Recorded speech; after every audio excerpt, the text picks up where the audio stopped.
по целия свят.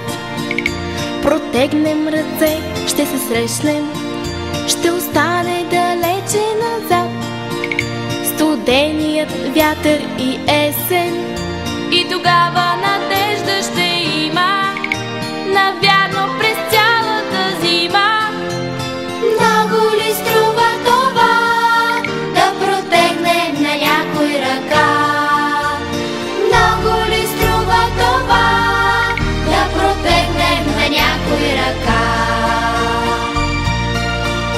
Ако всички на тази земя погледнем за миг към звездите, ще открием, че пада една, като детска сълза от очите.